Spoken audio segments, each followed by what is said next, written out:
before quarantine. Niggas thought I predicted the future as much shit as I built in my backyard. I'm like, nigga, yeah, nah, you got it all. If you're gonna be in quarantine, you want that shit to look like this. Real shit. Nigga, you earned it all too. Every brick of that shit, G. Every motherfucking acre, every square foot, you earned that shit, nigga. You gave niggas the classic shit. Classic everything, bro. Albums, movies, nigga. The Fast and Furious, everything, bro. You just a fucking real ass nigga that's a legend in this bitch. So it's both. You a real ass legend. You dig? Man, appreciate you, bro. You deserve every motherfucking fixture and every motherfucking extra roof and football field inside the crib type shit. And Olympics motherfucking football shit. field inside the crib. That's facts, though. Appreciate you. All love, bro. We just getting started, man. Hey, but real shit, Game and Mac 100. Stop playing with Lewis, man. I got shit for him to do, man. Real shit. Hey, yo, that nigga, hey, Lewis just walked out he just left, bro. Like, so you good. I'm nigga, no cap, that nigga just left. All these artists that's in the audience, man, that's listening to this shit, you see what you talk about investing in? Investing in foundation. When y'all get to this bag, because a lot of y'all gonna get here where we at. A lot of y'all gonna make it here. Majority of y'all gonna make it in your career, period. But a lot of y'all gonna get to this level with platinum and motherfucking awards and Grammys and all that shit or whatever. And what Game sold 5 million records and shit at one time. Y'all gonna get there. These niggas is telling you what you really want to be thinking about. That motherfucker said the crib. You hear Whack 100 talking about the crib. You hear Tyrese talking about the crib. You talking about Gang, listen, Gang talking about the crib. Think about that. Homestead. You ain't got to show off in these clubs for motherfuckers. I did that shit for you. It didn't work. Real shit. Yeah, that's some real shit, though. Real shit. Real shit.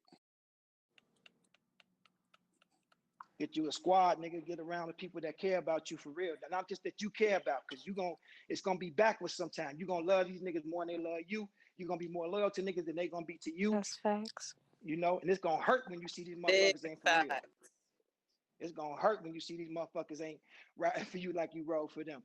You know, when the party is over, nigga, they going home for real. And you got to stay up there and pick up the pieces of the shit and worry about the Ferrari people calling you to get your car back and all this shit. It's real. So get your team started now while you ain't got no million views or some shit like that, you know, or you ain't got 100 million followers or some shit. Start now getting the real ones around you. Motherfuckers that when they get tough for you, they'll carry you through the desert. Because right now, a lot of y'all thinking about, I'm going to carry all my niggas through this desert. Nah, don't do that. You got 12 niggas and they on your back, you doing it wrong. Oh, a word. Okay, Malik. Good, Jim. That's real. Malik with the gems. Talk. Nigga is preaching.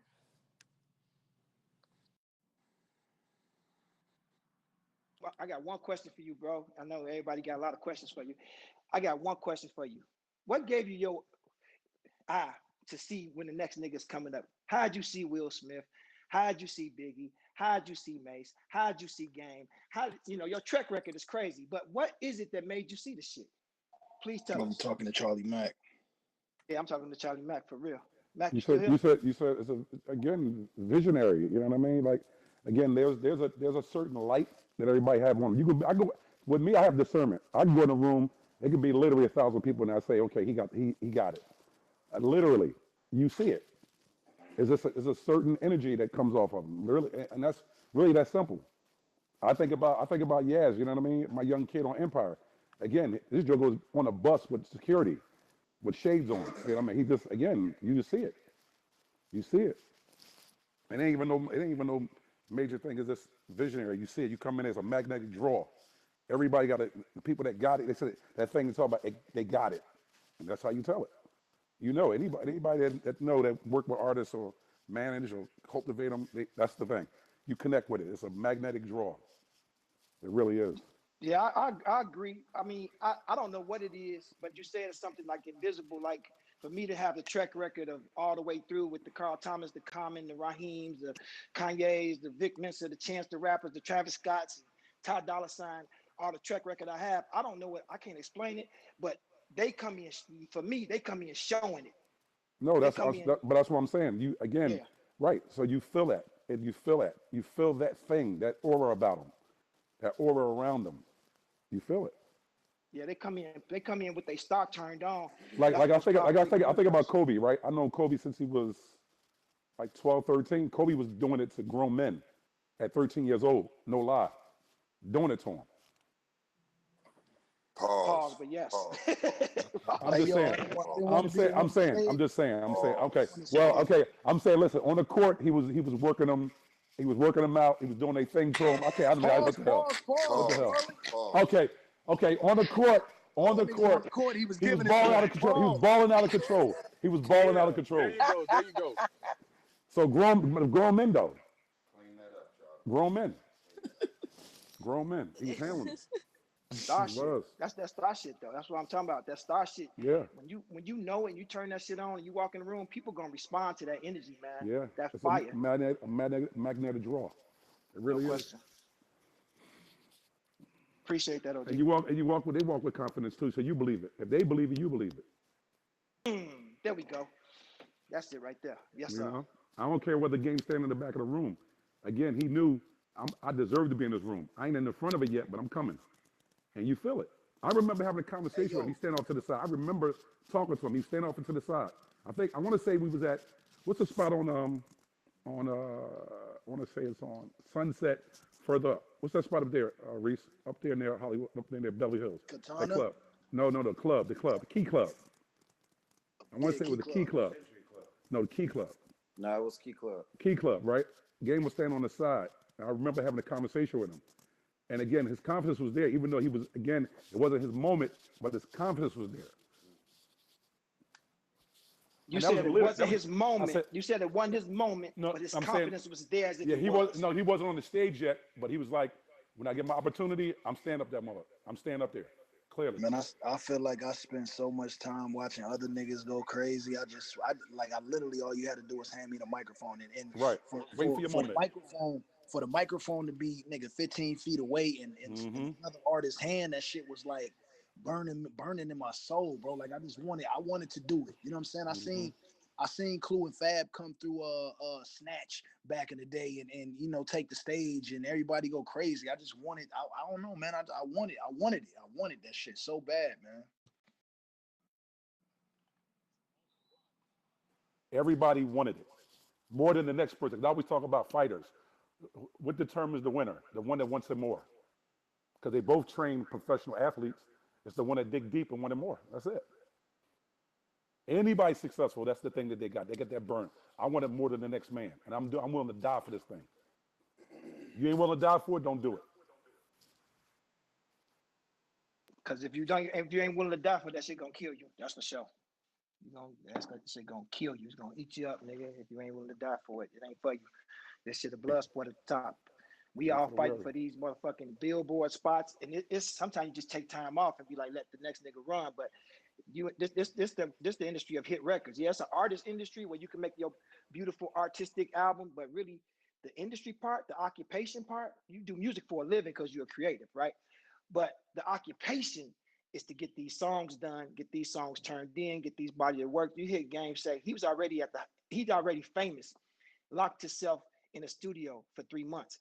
This kind of shit, are you willing to do that for a chance, for your album, for a chance?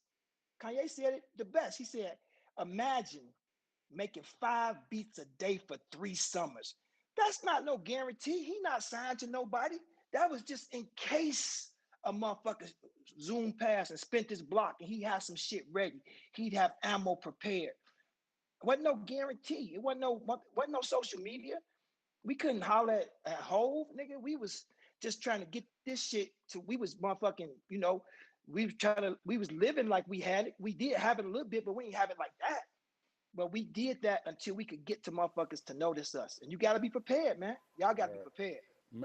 I call it master your moment. Everybody get an opportunity, but master your moment. For sure.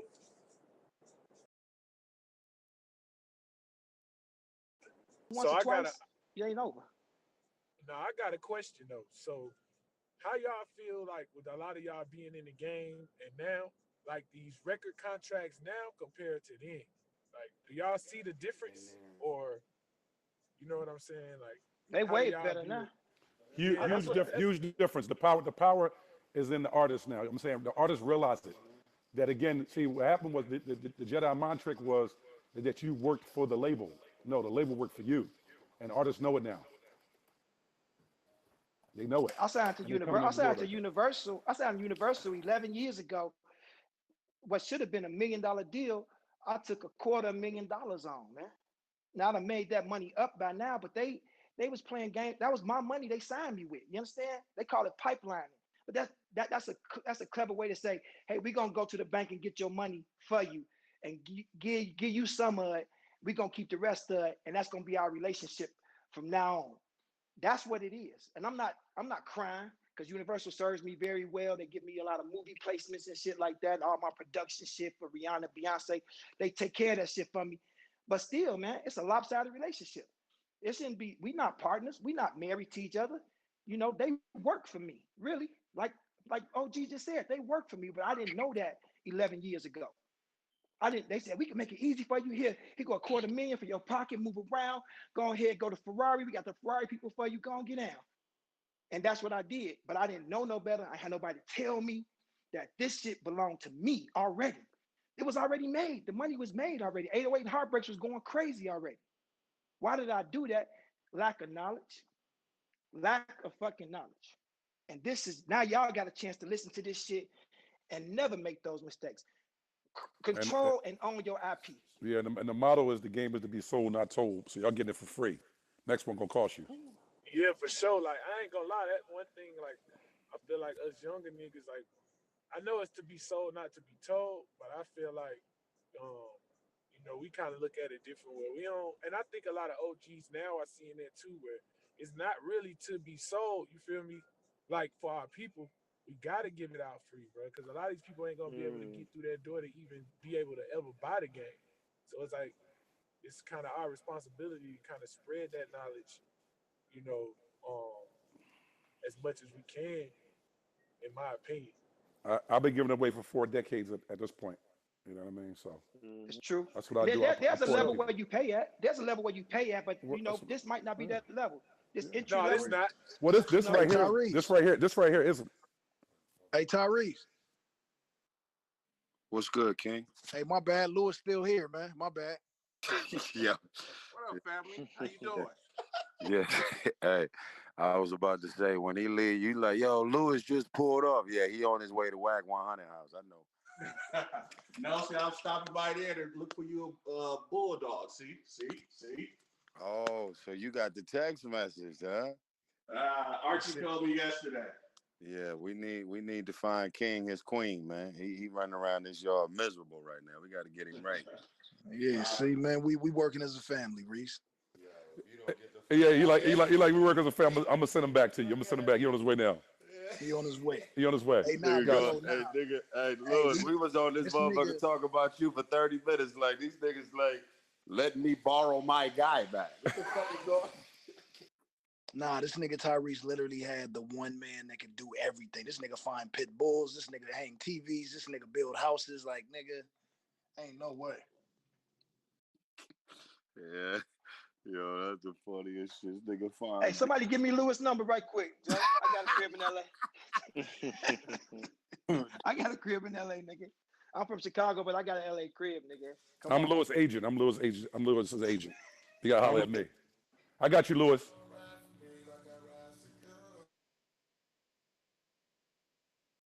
Damn, bro. Do that nigga travel? Shit. Is it Grits Groceries?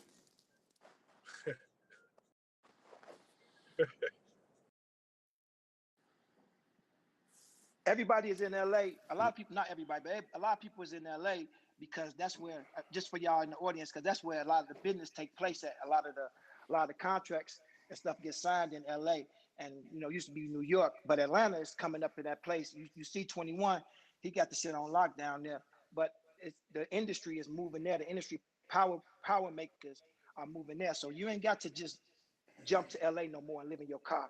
Them days is over. Don't do that shit. That shit's not wise. Not living Wind your up doing car. some shit. I The love business. that you said that, man. The business is that shit. the business is where the check is at. So wherever it's at. That's Exactly. a Wherever bar. it's You ain't gotta make it. Period. Yeah, get down there. Get down there to Right. Atlanta too. It's Is close it to me. is in LA, is in Atlanta, is in Toronto, it's wherever it's at. Go get a check. Period. Nah, but you got to be clear. You got to be clear. You don't supposed to go to Atlanta looking for shit that you supposed to get in LA. You don't supposed to be in New York looking for shit that you get in North Carolina. You got to be clear about the vision and what you after, what you want.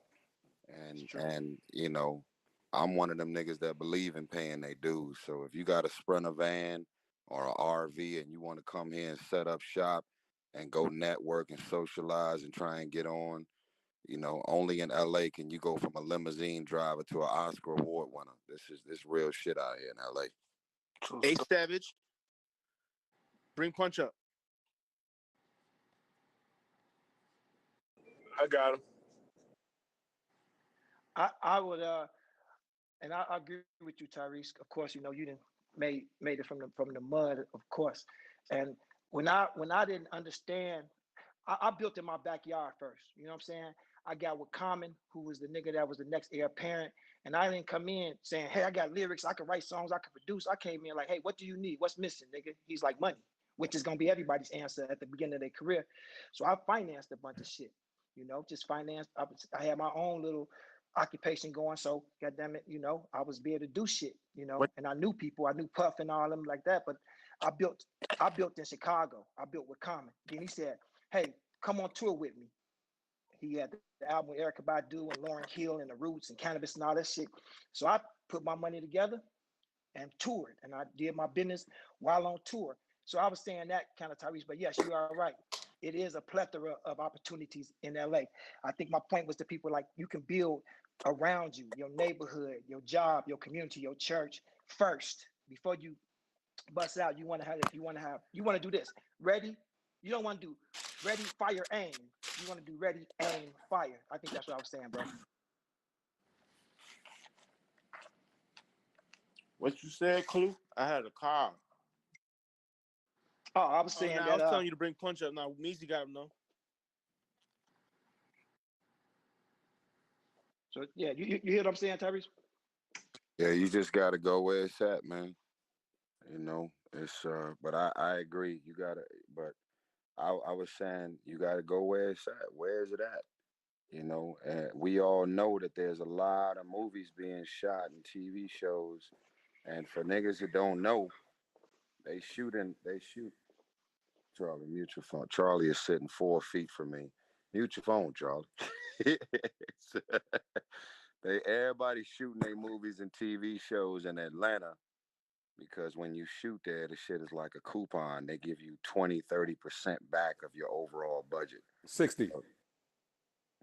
Well, Damn, 60, son. 60, Ready 60%. uh, anyway, if you got $100 million budget, they're gonna give you $20 million back, like as a coupon. Here, take that. It's almost like saying thank you for shooting here. So for niggas that don't know, like, why are they shooting so many movies and TV shows in Atlanta? But here's the secret sauce: those movies are not booked in Atlanta; they're shot there. So LA still is the gatekeeper of all things moving in Hollywood. The agents, managers, the studios, all of the streaming platforms. Like there's no such thing as a headquarters of Netflix in Atlanta. All of the Netflix movies are shot in Atlanta. So going back to my original point, the hustler, you gotta know how to you gotta know where it's at and you gotta get to where it's at, period. I think when I was thinking about when Game was speaking up on him and Clue linking up and him rapping and doing it like, fucking 24 hours a day in the studio. When you go to New York and you get on your rap shit, because of the culture of hip hop being so real, you feel the energy of the hip hop culture in New York. And it takes you to a whole nother thing that you can't get on the West because it's only so many niggas out here rapping. Everybody in New York rap. The energy of New York in itself tied into the culture of hip hop. It's just some shit that you just feel while you in the city. So you got to get to where it's at, man. And the possibilities are endless. I've seen homeless niggas like Tyler go from homeless to being a billionaire And that's the hustle, that's the ambition. At this point, I tell niggas it's disrespectful. Hear me. It's disrespectful to me to say I've made it this far because I'm talented. That's disrespecting the hustle, the grind, the ambition, the determination, the willpower to get it and keep it and keep going and still wake up every day and get at it. You know, my run should have been over a long time ago, nigga. I'm the only nigga on this call that started with a 30-second commercial. How do you turn 30 seconds into over 20 years of being in the game? So, you know, you got to get to where it's at. Man, that's That's man, yes sir. That's real, bro. When Yes, you sir. put it like, hey Reese, when you put it like that, I ain't Yeah. shit. yeah, that's some real shit right there. Nigga 30-second commercial into a fucking 20+ year career. I mean, shit. That's a bar. That's the name of the book right there, Joe. Shit. Tyrese, I have a question for you. After your 30-second commercial, what was your job after that? Like, what did you book right after that commercial?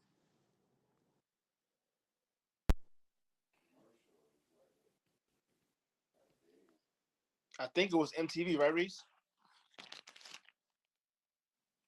Yo, Reese. He probably got a call. He might be on the phone. Oh, there he is.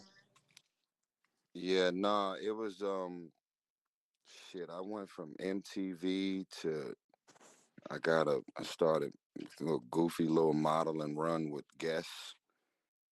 Shout out to Tyson Beckford. You know, any nigga that looked like Tyson got a gig. uh, yeah, you know. I don't know. It was just kind of one thing after the next, man. I just didn't want to go back to being fucked up, you know, like I was speaking on earlier. So any opportunity that was tied into niggas getting money, I was just hustling and getting into it. Got it. So it was like a domino effect and motivation after that. Thank you.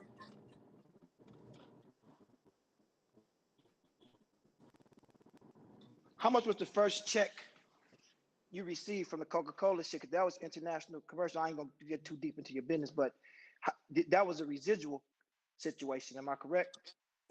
Well, they paid me for the commercial, which wasn't crazy, but yeah, my first residual probably was like 30 grand. It's the craziest shit ever, you know. And then the commercial was just supposed to be in the US, but then it went worldwide because it just went so crazy. So, you know, I was just going places and people didn't speak a inkle English. Charlie, Charlie. Hey Reese, but no, listen, Reese, listen to the gangster though. Reese, your commercial was the first commercial to go viral, if you will. Really, you was the first artist to do that. Yeah, you got to give them that. That's real. I don't know about viral, the internet. Nigga, nah, bro. Hey, that was a Coca-Cola commercial heard around the hood, bro. Like niggas knew you was like, nigga. Yes, it did. Yes, it did. Niggas was waiting for that commercial to come on again and again. But Like, nigga, oh, they go bro again. Reese, what other time in your life have you waited for a soda commercial to come on, nigga? Like, come on, bro. It was a highlight, nigga. It was a highlight. Whatever show you was like, watching, nigga, that bitch came on. Reese, soon as niggas saw the bus, niggas sat up on the couch like ready to sing it with you, nigga. Like hood nigga. Yeah. Facts. Yeah, that's crazy. I ain't know none of that shit was going on, bro. I was just like, I was in disbelief, man. Shit was just, it was just crazy. It was so much happening so fast. I remember I went to Fox Hills Mall and all the fucking mall security had to like rush me back to my car because I shut down the mall. Like it was, and I'm gonna tell you some real shit. The Coke commercial is the reason why my struggle after releasing my first album was there. Like I had Sweet Lady and Lately on the first album, and the label had to spend so much money because people couldn't get over the Coke commercial to even fuck with Sweet Lady. You know, it was like, nah, that's the Coke kid. So if y'all niggas go back, if we get off this Clubhouse, or you'll look at the Sweet Lady video, and I ended up back on the bus in the video because niggas couldn't get over the commercial. So I was like, fuck it. If y'all can't get over the commercial, let me give y'all niggas the commercial again, but this time in the Sweet Lady video. So I sung the whole fucking video, Sweet Lady, on the bus with the headphones on, with Maya Campbell as my leading lady. And it was almost like when you give people what they already love, that's when they're ready to love you even more. So it's oh shit, he on the bus again, but now he's singing Sweet Lady. Crazy as shit. And that's Genius. works. Genius. Hey, Reese, Fucking genius, how many nigga. takes it to take to get that actual that lock scene right there? Because you have to laugh that time because your head went back and you kind of thought and pondered on it and you laughed. How many takes did it take you? Walking up and down the aisle on the bus was a bunch of takes, but I actually did that smile one time. It was one take, and it was not even supposed to be in the commercial. It was somebody cracked a joke or something on the bus, or maybe I cracked a joke. I don't know what the fuck it was, but I ended up laughing, and when I smiled at the end, that was the one time that they kept that shit in the commercial. I'm gonna tell y'all the realest shit ever that I ain't never talked about publicly. Realest shit ever is that, nigga, before I did that Coke commercial, I had a curly top. Ain't no nigga. Oh wow. I remember that shit. I remember that shit. That's crazy. PTR. Why'd you cut it? I had a curly top. Tyson Beckford had niggas in their bag. Nah, this was before Tyson, G. Michael Jordan had him in their bag. MJ had all dark niggas in their bag. I went bald for 12 years because of Michael Jordan and Tommy Ford. Nah, it wasn't that. I was dating this chick in high school named Candace Bird. She said, cause she you know how you kind of you hot pursuit, but she ain't really giving a nigga the vibe the way I was like, yo, this is it, you know. And she said to me, you know, my ideal man, because we wasn't officially together. I was just hot pursuit. She was like, my ideal man is dark skinned with muscles and bald headed. Hey, Reese, I'm trying to tell you. So Michael Jordan and Tommy Ford or Martin, 90s. What year was the Coke commercial? But she ain't mentioned Michael Jordan. No. She said an ideal guy. She said an ideal guy. Charlie, can I tell my goddamn Yes, you can. story? We having a dialogue. This is ridiculous, man. Can I finish my story? What the fuck is going on, man? You're trying to tell me what Candace said. Candace didn't say Michael Jordan. The people ask the question. I'm saying I'm trying to help them along to make the story interesting. You know what I mean?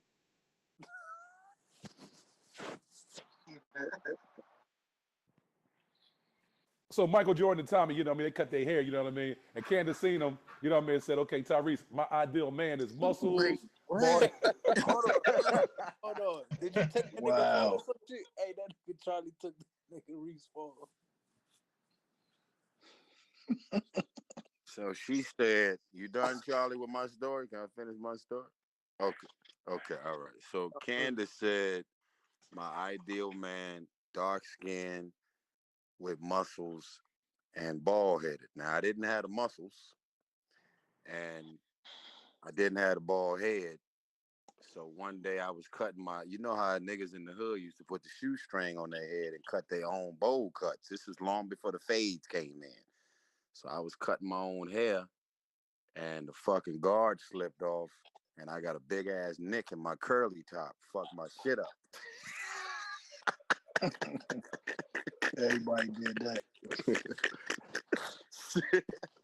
So I went to Candace's house, opened up the door. Soon as I opened the door, she like opened the door and like grabbed my head and started rubbing my head. And like 4 months later, I booked the Coke commercial. So if it wasn't for Candace, I'd have been in that bitch with a lean ass curly top, fucked up. Forever. Hey, yo, I definitely can't see you in Nigga and Baby Boy with a curly top. That would fuck the whole movie up. Shit was fun. You know the curly tops was rocking on the West Gang. Nah, they was rocking. Niggas get their pro style and do what they got to do, and nigga would jet out the door. Who had the coldest curl? The coldest curl to date. Entertainer. Curl. Eazy E had to have the best curl. I think Cube had it. No, I feel like Cube Hell did. no, Easy got the coldest. Eazy E got the coldest curl, nigga. That Raiders hat. I say that Chris curl, Rock nigga, from that's a CB4. Nigga said Chris Rock was OG CB4. Gusto, what was his name? Gusto. Gusto. Gusto had the Straight out coldest. of low cash. Crazy motherfucking that Gush. Gusto, my nigga. Wow. Gusto had the coldest. I think it was Cube. Cube had it. Cube had the length. that shimmer on it. Nigga. It was down the that hair Raiders too. hat, that Raiders hat, That with Raiders the curl hat and and the sunglasses, curl. nigga. Yeah, man. That's Eazy E logo, nigga. That could be the logo for the West Coast rap. Eazy That's E's true. So face. that's facts. That's facts. Nigga, that shit was glorious. Don't nigga. forget the black and white Cortez. He's Hey, don't forget the black and white Cortezes. Got that right. See the uniform. Damn. This nigga Cube was on shit. code. Cube shit Eazy had E a was shimmer on to code it. all the time. You know, it's a lot of niggas with these curls out here from the West. They shit was dry, nigga. Cube shit had a gloss and shimmer to it, nigga. Nigga, Cube Hey, had his shit look Cube custom. Cube had the Soul Glow sponsorship, nigga. Yeah, that follow the drip. Don't forget Eazy E leather gloves too. This nigga was the prototype, bro. Like on everything I fucking love. Dude he just had it, man. He was a star, nigga. With the windbreaker jacket. With the windbreaker, nigga. I ain't meet a lot of my idols and shit, but I met Eazy, bro. Eazy used to come through the hood religiously on Thanksgiving and Christmas and look out for niggas, bro. And I personally got a Mike Tyson punch out from Eazy, nigga. One Christmas on he used to, I think he did it it was like a not a Blockbuster video, but one of them little hood video rental spots, and Eazy nigga pulled up, nigga, with a gang of toys for the kids, and I definitely got my hands on a little Nintendo tape. Wow. And see, he did that on the regular, and they don't talk about that. Bro, that nigga did that every holiday, bro. But just him, nigga, pull up, nigga, in a motherfucking I think he came through in a motherfucking Eddie Bauer expedition. Nigga never even seen that. And I know to a lot of niggas, like, you like, what's that, nigga? That shit was like a Range Rover to niggas in the hood. Hey, that was the top of the line. That was the designer. Right there. Hey, Eddie Bauer. The Eddie Bauer edition, nigga. Yeah, that was it. You heard me, gang? Embroidered in the seats. Saint? That's Eazy E daughter. Remarkable. Yeah, I know. That's big bro, Saint. Hey, Reed. What's up? Who said my name? Malik? How old was you when your father passed away? I was a baby. I wasn't even 2 yet. Oh, okay. Eazy E. Even if Reed wasn't in the room, nigga, that motherfucker Eazy. He went to discover Bone Thugs and Harmony. The way how you can do that was tough. after having a crazy career, how you can go and do that in Ohio, in Cleveland, Ohio. You special, man. This nigga was special, bro. But y'all forget about Will I Am. A lot of people forget about that one. I was just about to say that, Reed. Just about to say that. No, but not Will. I ain't know that. Discover him? Will tell you that. Will I Am tell you that. Yeah, Eazy discovered Will I Am, bro. That's crazy. Hey, my nigga, you know Will I Am from Compton, Saint? I ain't know that. Yeah, shit crazy. I ain't know that shit either. I thought that nigga was from New York. Nah, that nigga Will I Am from Compton, my nigga. Well, I am from Pluto, man. He from a whole nother planet. He got a crazy studio in LA though. All y'all from Compton. All the greats really be from Compton though. Well, whoa. Nigga, you heard him? Hey, say that. Say that. No disrespect to LA, whatever. Hey, Reese. Hey, watch y'all niggas, all right? Hey, Compton still got it too. Got Dr. Dre, Game, Tyrese, fucking Whoa. Eazy E. Whoa. Hey, yo, Tyrese, nigga, watch this like Compton, nigga. Watch Just move Strap on. and watch though. Hey, Tyrese. Oh, damn, he he not from Compton. Reese, He from Watts, but it's motherfucking. Hey, Reese, if you crip walk 2 decimeters to the left, nigga, you are from Compton, motherfucker.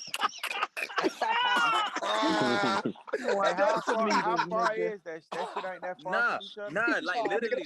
That shit like hold your bitch hand at Disneyland, nigga. And Serena and Venus too, right? Yep, Serena and Venus. Brandy, and Brandy and Ray J. Kendrick Lamar. Yeah. Hey, niggas literally used to walk to the store, my nigga, see Venus and Serena hitting them tennis balls, my nigga, be Get like, the hell nigga, out why? here. Like, no Get the hell out disrespect, here. but like, why these bitches always on this Oh. tennis court? No, that's how, yo, I'm just, man, I'm keeping it 100. They had mean, hey, listen, they had mean curls too. They had mean curls too, though. Yeah, Venus and Serena had mean curls too. Nigga with the beads. Nigga, we used to be like, nigga, like, no disrespect, those my sisters. But back in the day when the nigga was motherfucking 12, nigga used to be like, these bitches always playing tennis. Nigga, ain't nobody playing tennis, nigga. That's crazy. It was hot. Hey, till 9, 10 at night, nigga. bro. It was hot as a motherfucker, and they father was screaming at them, nigga, for real, on some Joe Jackson shit. Walking to the store like, nigga, man, nigga had an ill-ass childhood, bro. Nigga walked past. Hey, 6 degrees of separation, bro. 6 degrees. Venus and Serena playing tennis in a nigga childhood, bro. By the way, that's Will's next Oscar too. King Richard. He's doing it right now. He was wrapped it last week. Hey, let me tell y'all. Let me tell y'all some real shit. Not that I'm trying to give Watts any credit for the Williams, but they were so popular in Compton, where they was born and raised. They pops used to bring them to Watts, to the park that I started singing at. Me, Brandy, Ray J, the whole shit. It was called Real Rogers Park. Now it's called Ted Watkins Park. And when I used to walk on this street, which I, it's called Success Avenue. That's the actual street. Success Avenue and Century Boulevard. There's tennis courts smack dead on the corner. And I used to walk by Venus and Serena with they braids and they pops. And we didn't know who they were in Watts because they was from Compton. And her pops used to bring them to Watts because they were so popular in Compton. He couldn't get them to focus the way he wanted them to. So he used to always practice on the tennis courts in Watts, hot as a motherfucker. They had their braids in their head, and he was out there, bitch, screaming the whole time. And like Game said, we was like, why the fuck are y'all playing tennis? And in the hood, nigga, in the summer, it's hot at 115 degrees, and they out that bitch with the braids on, cracking. Nigga, till 9, 10 p.m., bro. Wow. Yeah. Pop Richard, he was no joke. He was no joke. Bro, hearing this shit, G, that nigga, this shit sound like magic. What y'all talking about sound like a magical make-believe world, but I know it's the hood, but damn, nigga, this shit is too incredible right here. Amen. From the diamond come from the concrete, right? Hey, I'm gonna tell y'all some real shit. The first time I ever put this is how God works. The first time I ever mute your mic, Charles. Sorry. The first time I ever had put my eyes on a movie set ever, they shot Colors in my alley. You remember the movie Colors when they Nigga, shot that shit is a classic. Sean Penn. Yeah, Sean Penn, Don Cheadle. The first time I ever seen a movie set and listening to actors yelling action and cut and directors and seeing a movie set, I was 7, 8 years old in Watts. They shot the shit by my mom's used to work at a restaurant called Jordan's Cafe. And they shot up the church when the Bloods and the Crips shot up the church in the middle of the Bloods putting their homie down. And when they did that high-speed chase, it was in my alley. And I remember one of the, what I now know as a PA, ran up to me, was like, hey, get off the gate. Because we was on top of my gate because we wanted to look at these niggas driving the car down the alley fast as a motherfucker during the high-speed chase. And that was the first time I became a dreamer. I was like, yo, I think I want to act one day because I was able to see the shit happen right in front of me and watch. Fucking wow. Man, bro. Colors, bro. Colors. I am a nightmare. Come on, nigga. Psychopath talking. King of the jungle, just a gangster stalking, living life like a firecracker. All right, if we on the Ice-T tip, who bought the album because of Ice-T versus Darlene, the Power album? Nigga, that was before my time. Darlene for me. It was Darlene. I remember Darlene that. for me all day long. Probably Darlene for everybody. Darlene for everybody. Little nigga. Darlene for everybody. Probably the only album ever, and probably 2 Live Crews albums. Jack off Central. Hey, what was the nigga name in Colors? High Top, right? High Top. Oh yeah. Was that Don Rocket. Cheadle? Who was High Top? Who was High Top was Don Cheadle. my nigga from Don Cheadle. No, that was Rocket. Rocket is Don Cheadle. Rocket was Don Cheadle. High Top Top is the nigga from Hoover Deuce. Deuce. Wasn't that OG Leon? Bobby Johnson. Leon is in there too. Yup. Yeah, Leon. OG Bobby Johnson. Leon was OG in there. Bobby Johnson. Leon- High Top. Leon was Rocket. Yeah, Leon was Rocket. Nah. Don Cheadle was Rocket, nigga. High Don Top Cheadle is was the Rocket. nigga from Deuce, bro. Don Cheadle was Rocket. They found out he was a goddamn Crip, a Blood.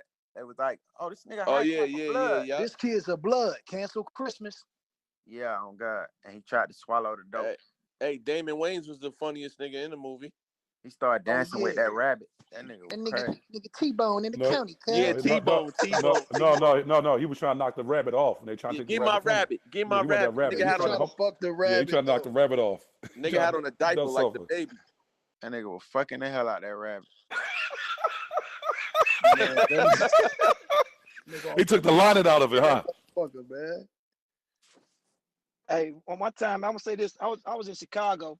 My phone ring, it's Chicago time, but it's like still, a little early on the West Coast. And it's one of the Stones from the jungle calling me. He say, man, do you know this nigga right here? I said, who? He said, this nigga say he from Chicago. He over here creeping around with cameras and shit while he's shooting a movie. They was shooting Training Day in the jungle, and they ain't getting no permission.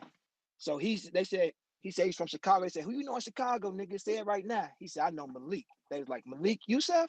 Stone? Okay. They called me. They had this nigga held down. That's how serious it is in LA. So Tyrese, when you say that you saw that being shot in your backyard, that shit's so real. Niggas don't think that should be in these hoods for real. Hey, here's the last piece of the colors that I actually seen with my eyes. I was in elementary. I went to a school called Grape Street Elementary. I grew up in Grape Hood, right by the grapes and the PJs in the hood. And you remember, I don't remember last time. I don't know last time y'all seen colors, but the other piece of that high speed chase is when the car drove up on the curb and drove through that whole outdoor fruit. They had oranges and fruit and all that shit outside. That was across the street from my elementary in Grape Street Elementary. And just seeing that shit, bro, like they was all in Watts. And that shit was just crazy. Like, again, when you're young and you all of these impressions. I mean, I'm 41 and I got $9 billion in box office receipts on my name, and that shit started in Watts, nigga, right there. I seen movies being made in front of me, and I had no idea that umpteen years later I would be making movies. Shit is crazy. Hey, Game, quick question, King. Is Wack close to Cube? Ice Cube? Yeah. Yeah. Mm-hmm. I gotta play, nigga. I'm about to pull up on you. I gotta play, nigga. I gotta play that's gonna fuck you up when I put this shit on your radar. I gotta play for Wack, nigga. If he can run point on some shit I'm gonna put on his radar, I think we're gonna change the hood, nigga. I gotta play this so crazy. You definitely live across the street, Tyrese. Yo, that's hilarious. Well, that boy Malik said the jungles. I ain't heard, man. I brought back niggas ain't never used to want to ride through the jungles. It's still like that. I go down on Easter though, and kick it with the youth and shit, do the Easter egg hunt. And I bring the toy out or whatever, let niggas play their music in the car, just taking care of the neighborhood, man. My little nigga Lucky, he passed from the COVID. T. Rogers' son, he passed, peace be upon him. He passed from the COVID. Oh, he passed. Yeah, Lucky passed, man. Lucky passed. I didn't even know it until Waka told me, because that's Waka's man. So Waka Flocka had told me, he's like, man, you heard about Lucky? I'm like, no, I just seen him, in April. We was at the Best Buy in Vegas and shit, getting some headphones or some shit. That shit tore me up because he was a good one, a real one. He took care of niggas, you know what I'm saying? Quick sidebar, I want to shout out Dexter Story. None of y'all may not know who he is, but he in there, man. Dexter Story, shout out to you, man. First time I ever sung on a microphone was in Dexter's basement. He's Tim Story, the director's brother, and I was 13 years old singing in Dexter's basement, man. I just say thank you for believing in me and giving me love, man, and feed me when I was fucked up in the hood. Appreciate you, King.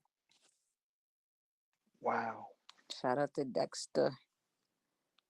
So Tyrese, which lane did you like the most? Is it acting or is it music? Because me growing up doing musical theater since I was like 7 years old, I'm always kind of split because I really enjoy doing both of them. Because when I'm doing my music, I'm me, but being a different character is always fun too. Music is my first love. I don't care what they paying me. Music is my first love.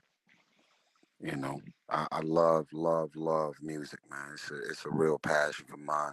I love it so much I can't fuck with it every day because I respect it too much. That's the holy grail. I respect people that record, all day, every day. They just love recording. I don't love recording, but when I get in there to do it, I take it so serious. I don't fuck with it because music ain't for sale. Music, you can't, like, I don't care about relevant, irrelevant. I just got such a passion for it. If I'm not feeling it, I just don't do it. But I can be on 20 movie sets a year. When they run in that bag, what's my dialogue and where's my trailer, nigga? Let's get it. Wow. Respect it. Too much to fuck it off. That's amazing, bro. That you said you respect. I've never heard somebody say, I respect music. Not the music industry, not the label. You said I respect music, man. Thank you for that. That's a bar. Thank you for that, brother. Thank you for saying that, G. Yeah, I respect it too much to play with it every day, man. You got that shit is holy grail, bro. You can't just be, getting in the like, come on, nigga, just leave that shit alone. If you ain't coming from a real place, Sing like that again. when you think about this rap shit or R&B, like the reason why a lot of this shit is trash out here, and I respect anybody. I tell niggas all the time, if R&B was waiting on me, it'd be dead as a motherfucker. Because I just respect it too much to do it every day, and I'm not chasing hotness. Like, I literally don't care about the charts. I don't care. Like, I'd probably at this point drop every 5-6 years because I just respect it too much. And normally I need to like break up. I need to break up with my girl or something before I get in the vocal booth. Like, I gotta sing from a real place. No cap. Yeah, 21 was saying that earlier. I don't know if he was in here, Reese. 21 was saying he don't just be dropping music every day. He be calculating that shit. And it's good to hear y'all saying that, especially I know the artists that's in the room that's trying to get in, the producers that's trying to really get up to these levels. God bless that we made it up to these levels, but that's an important bar to hear both of y'all say that. And then Game say he just started working on his shit, hit a couple songs deep to hear that. Cause sometimes I get caught up, I ain't gonna lie, I get caught up in the placements, Beyonce called, say she needs something, Rihanna called, and I'm trying to service everybody. Y'all just helped me out so much in my life, man. Just by saying that shit, y'all don't even know what y'all just did for me. Slow my ass right on down, put shit in perspective. Appreciate that. Hey Tyrese, I know that you been balancing music and film at one point. So what would you say to someone in the audience that like the best way or how you were able to do both at the same time or balance those two different worlds as being successful in film and being successful in music? And to be honest with you, bro, it's hard, man. Cause again, I put my soul into everything I do with the acting shit. But it's as Will Smith stated earlier, it just comes so natural. Um, Crazy thing is when me and Game was on the set of Waist Deep, they had a bunch of niggas in the movie that was like a part of his clique or his entourage or a part of my clique and my entourage. And a lot of these niggas was actors that wasn't from the hood. So they was like watching us and studying us and our body language and trying to figure out a way to tap in and be authentic. And I remember, you know, I don't know if you remember this Game, but like I took Game under my wing in a real way on the movie set because he has such a presence about him. He's always been a star to me once he was on my radar. But a lot of times, you know, if I can speak rap language for a second, a lot of niggas that be freestyling can't record. And a lot of niggas that know how to look hard or come off as hard in the studio, they don't know how to translate that shit into performing that gangster on camera. And you know, a lot of times you can find yourself on a movie set using too many words and trying to like overcompensate and overdo it. And I had to like work with Game to say, look, we're gonna take these words right here and we're gonna take a whole lot of words out of it. And I just need the camera to be on you quiet. And when you say something, just say this. And that's, you know, it's gangster to use little words versus nigga, you come up in this motherfucker right now, blow this butt. You ain't got to do all that. Just walk in the room, nigga, and just look at a nigga and slice his ass in half with your look. And I've had to say this a few times, like you you know, if you a real hood nigga, you ain't worried about the nigga in front of the club. Nigga, come out this motherfucker, we gonna turn this you ain't worried about that nigga. The nigga you need to worry about is the nigga that's walking in the club quiet in the background that's just got he ain't even blinking, he just looking at you. That's the nigga to be worried about, not the nigga talking about, nigga, pull up, we gonna blow this mother. We ain't worried about that nigga. You worried about the nigga that's quiet. So when I was on the set with Game, I don't know if you remember this, King, but I was like, yo, nigga, you got such a crazy presence with the tats on your face and the this and the that. So we gonna make sure that you come off as gangsters as we want you to come off in this movie, because whatever we do in videos, whatever we do in the studio, don't always translate to that gangster shit on camera. And every time I gave him a note, like a real Compton nigga, he embraced it. And, you know, we made history, man. Love.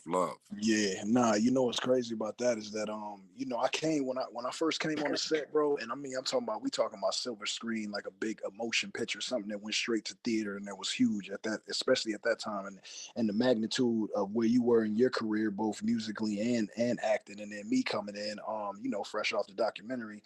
It was like I came in, bro, and I thought that it was gonna be like I could just walk in that motherfucker and be Game. Like I'm just gonna come in that motherfucker. They, you know, I read the script, I knew my lines, but I'm just gonna go in there and be Game, bro. That the acting shit is totally different. It was totally different than what I expected, bro. And I just like I couldn't just be Game. I had to go in character. And so I say that to say that, dog, I really couldn't have done none of that shit without you, because you was already a seasoned veteran as far as being on camera and knowing how to, you know, separate your regular persona, you know, from what you needed to be as far as the script was in, you know, in telling. And that shit, bro, I still, to this day, I got the most respect for niggas that do act, especially on the you know, on the level that you do, because that shit ain't easy, bro. You know why I don't do as much acting as I used to is, bro, I hate that hurry up and wait shit, bro. I can't, bro. Like I just, them niggas, like my set time will be 4 a.m. and this nigga, you know, we not filming. I'm not on camera till 4 p.m., bro. And like, so I like explain that shit to Reese, the people who might want to be actors and Hurry shit. up and wait. Hurry up and wait. Yeah, bro. Like, explain that, bro. Because I still don't fucking get it. Well, I got to be there 12 hours early, nigga. But, like, for what?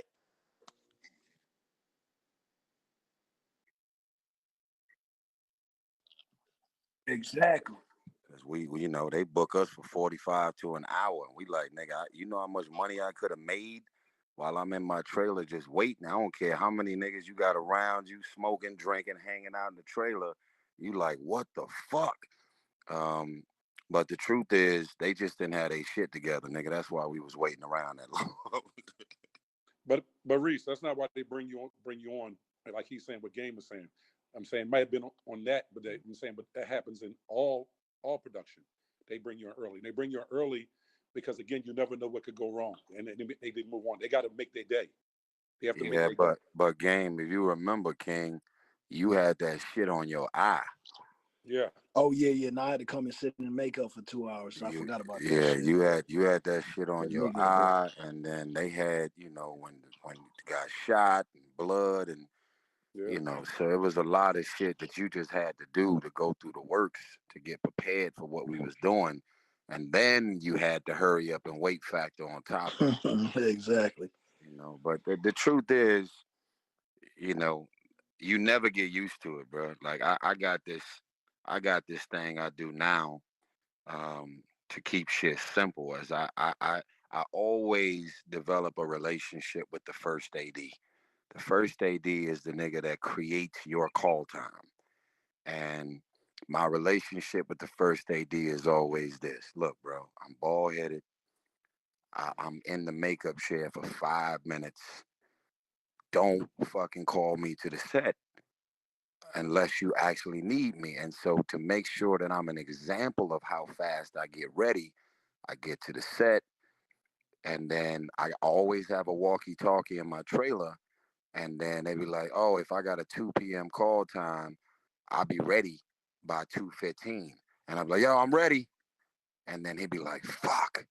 And then he'll always come to my trailer and apologize. Look, man, I know we have an understanding, and I apologize that I brought you in at 2, and I'm gonna do better. And then slowly but surely, as days go by, he ended up calling me in probably 30 to 45 minutes before he actually need me, and then I'm on set ready for war. So the hurry up and wait game is never ending, because sometimes there's just delays, and there's weather, and there's all kind of factors that causes delays. But the relationship with the first AD changes everything. But Reese, what you're saying, the number right there is very much so an isolated situation for you. 99.9% of production, they're gonna have you hurry up and wait. That is the business of hurry up and wait. You have a very unique situation. That can't happen for everybody. Period. Yeah, but there's still some wisdom in what I just dropped. I mean, I don't do hair, makeup, and lashes, nigga. So no, I said you have a unique situation, but I'm saying 90% of production, they're gonna bring you there at 12 hours before they might not shoot you. When we did Back Events, we was doing that set for 6 months. We shot probably 1.5 months, literally. But the part about the relationship with the AD, that was motherfucking $1 million worth of game for sure. No, for I'm the saying, cops. but but what I'm saying is on what all these people want here. Tyrese, again, he's a vet in the situation. He does that so he can function. But I'm saying, just for people to know, they're not going to be. Most people ain't gonna have a bald head. Yes, I'm saying take 5 minutes. Again, it's not like that. I'm talking about on a grand scheme of it. Tyrese got a unique situation that's for him. But for the most part, yes, I'm saying they tell you come in there at 8 o'clock in the morning or 6 o'clock in the morning. You should be walking on that set at 5:59. Literally, that's real. But Charlie Mack, can everybody meet the AD though? That's a possibility No, to build the relationship? The AD essentially is the coach on the set. He the one to keep everything moving. You know what I mean? He's the father on the set. So yeah, you can meet him. I'm saying, but again, Tyrese's situation is different. And what Charlie is saying is everybody not Tyrese, bro. You try to have a relationship with the AD, they're gonna tell you get your ass out of there. There you go. They're not even talking to you. And the AD is the big. And the AD for the most part is the biggest asshole on the set because the director's kicking his ass. Facts. So he getting hollered at, and he gonna cut y'all. He gonna cut everybody else. Tyrese ain't gonna go again. The star, of course, sets the tone, but at the same time, the AD don't give 2 shits. And I'm talking at the end of the day because they got to make their day. So period. Like Tyrese got a very unique situation. That's a blessing, but it don't happen like that for everybody. Tyrese is Tyrese. No. Go ahead, Reese. Charlie, I love you. That's my story, and I'm sticking to it, man. Okay, Tyrese, I'm saying to you, you talking to all these people on this line. I'm saying to you, when you say that to them, they say, well, Tyrese said I come in 5 minutes before I shoot. That's not real. You could do that. I never said 5 minutes before I shoot. 30, an hour, Reese.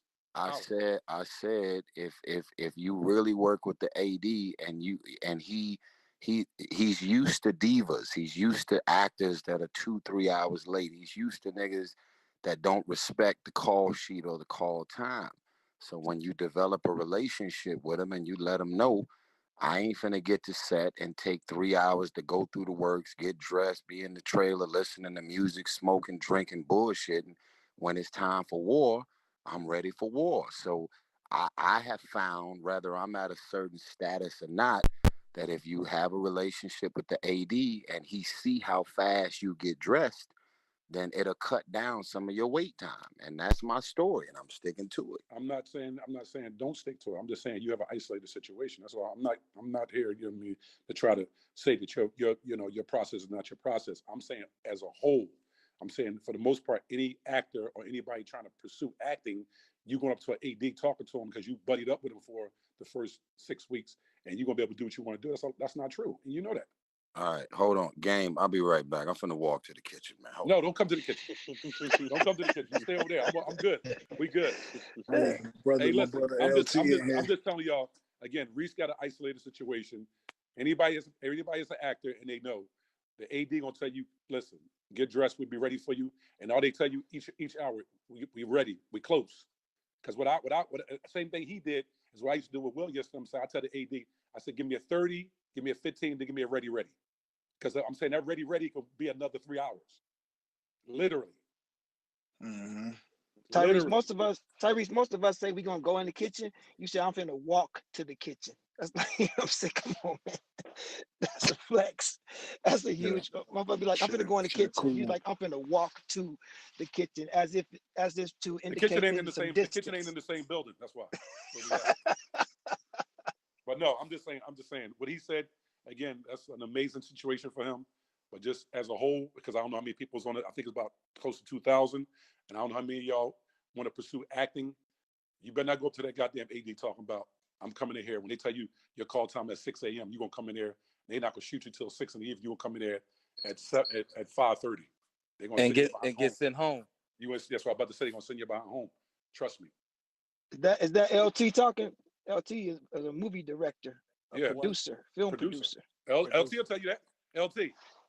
Oh, that's what I just said. Guaranteed. Like, Ty's Ty, and he earned that. But if you even talk to my AD, right, we got a problem, because he got a job to do. Get the hell with my AD. Right. Yeah, don't even question the call times, because this is the business. It's your job. You know what I'm saying? We got to make our day. Yeah, we got time for that. And especially when you shooting 300, 350. You know what I'm saying? Ty doing huge days. You know what I'm saying? Out of this world. But especially if you don't have the money, right, you really need to. Absolutely. Everybody got to be on deck. Yeah. Everybody gonna do it. See, with the film that Tyrese do, they might shoot. Like, I know when we did Ali, we shot that one scene when Joe Frazier knocks out Ali. We shot that for 3.5 weeks straight. Michael Mann shoots that long. Literally, we shot it for 3. The heat joint, when they come in the door, the revolving door, he shot that for 3 weeks. That one scene. How about having a day where you absolutely don't shoot nothing because of unforeseen circumstances? Absolutely. Like rain, if you're on location. You know what I mean? Let somebody get sick. Or you got an issue when Tyrese said that I'm not coming out the trailer. Okay, that's game. I hear you. We bringing that shit back up. You said it. What do you mean you said it? What are you talking about? You said it. So to the people who not Tyrese, I understand what Ty's saying and I understand what Charlie's saying, but not a lot of people are Tyrese. So I just encourage none of you actors that want to come into the game, please don't do that. Do not come in talking shit like, you know what I'm saying? Like, I heard Tyrese told me. That's not gonna happen. Tyrese gonna get you fired. And let me say something to you. You ain't gonna want to miss that per diem. I'm telling you right now. You want that per diem. You want that. That nigga got 23 years in the game telling niggas to come in and get cool. Exactly. Whatever, man. I'm gonna go on and log out, man. Fuck it. Hey, it's all good. With niggas, as long as Charlie here, we're gonna be able to hear all these stories. There we go, gang. Hey, listen, we're here to give him the game. We're gonna do that. You know what I mean? The game welcome room. We're gonna give him the game. If we're gonna talk to him, let's talk to the people. You know what I mean? Facts. Charlie, I heard 21 say he want to get into movies. You said definitely you should do that. Absolutely. How can you say that with certainty? Do you have? I mean, you know what I'm saying? Like, I mean, the nigga cold. Obviously, he's a star. No, that's why I said it, because I believe I believe that when you're successful in one area, you could be successful in another area. Like, again, most athletes, like if you know somebody like Allen Iverson, you knew him for basketball, but he probably was more talented as a football player, right? So again, anybody that got talent, especially a high level of talent, they could function. Especially you got to think when they're in front of cameras when they're doing their videos. Like Will got the reason why Will was able to get Fresh Prince was because of what he did on Parents Don't Understand. Literally, that's what they seen him. They seen him essentially because you got to act. They seeing it. The producers are seeing it. The directors are seeing it. They seeing it. You know what I mean? You're in front of a camera all the time. Yo, Charlie, I got a question about Fresh Prince. So, I don't know if you know like the ins and outs of like how that show was created, but I did see an interview where Kid from Kid and Play was saying that show was supposed to be theirs. No, not Kid and Play. House Party. That was gonna be Jeff and Will. They went to Jeff and Will to do House Party, not Fresh Prince of Bel-Air. No, I'm saying Kid and Play. They did it. Well, not Kid and Play, but Kid did an interview saying that show they had the cartoon and the ride off the cartoon. They wanted a show based off of them, and that show was supposed to be Fresh Prince of Bel-Air. No, because Benny Medina went from Watts to Beverly Hills. It was only one person. Yeah, that's Benny Medina's story. Yes, he went from Watts to Beverly Hills. One person. So here's the story. I'm giving it to y'all, even though it's my book, and I still need y'all to buy my book. But this is the story. We were at Arsenio Hall show. Benny Medina was standing over the corner. I said, "Will, that's Benny Medina." He's like, "Who?" I said, "That's the vice president of Warner Brother Records." He didn't know who he was. I walked over to him. I said, "How you doing?" I said, "My name is Charlie Mack." I said, "I work with the Fresh Prince." He's like, "Who?" He said, "Oh, it's the guy that talks about he stole his mother's car." I said, "Yeah." He said, "What y'all doing out here?" I just said to him, I said, trying to get him on some guest spots on some TV show. He says, "I have an idea." 6 weeks later with a pilot for the Fresh Prince. Facts. Damn. So it wasn't about Kid and Play. I promise you. Well, okay. Shan tells the story that it was offered to him.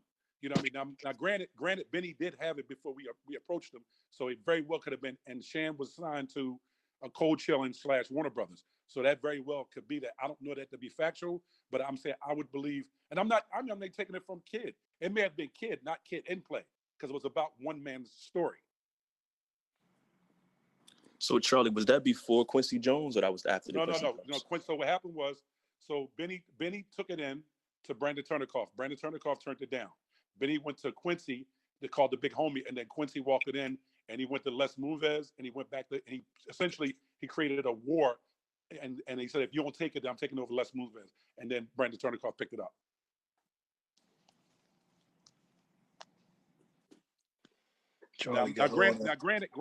Granted, nobody ever asked him could he act. Nobody. No one ever asked could he act. Because his audition was in front of Quincy, right? He had an audition on the spot. What happened was Will flew to the Hamptons. He flew to the Hamptons. Quincy was having a party, and he told him, and Brandon Turnikoff was there. And Will was like, "I need a minute." You know, he's like, "No, you don't have a minute. You got to do it now." He said, "All right, we'll take 5 minutes." And Will took a couple minutes, got himself together. He came back out there. You know what I mean? And from there, that's how I got booked.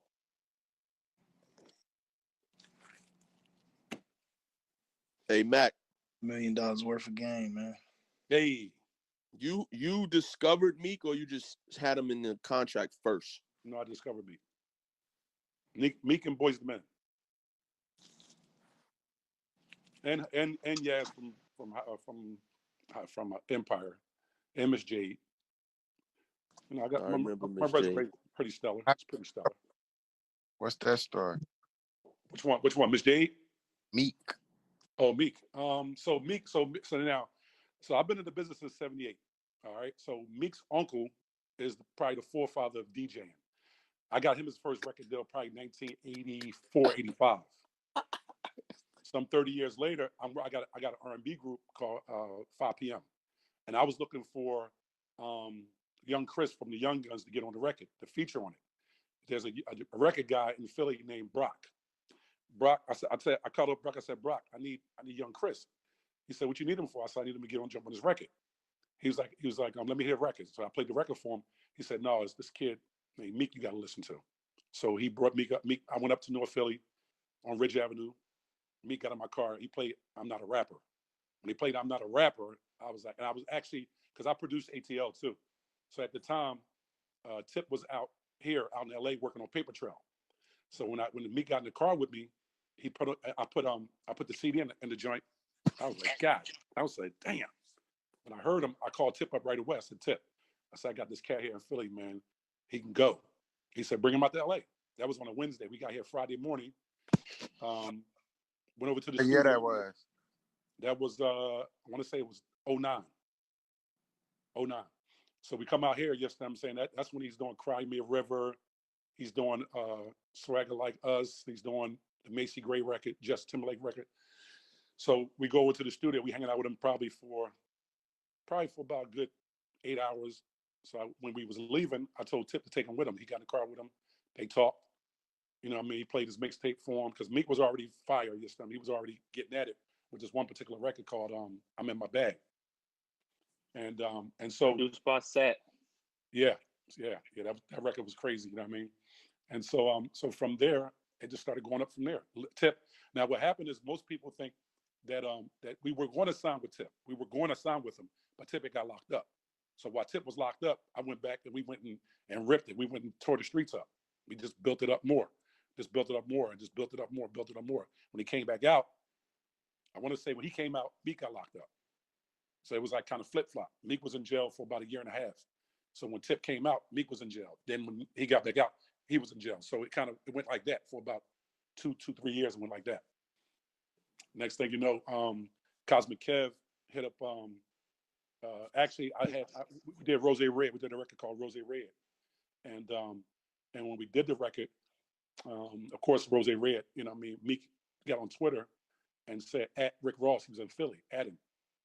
And they flooded him so hard, Cosmic Kev had him come up to the radio station and they met right there.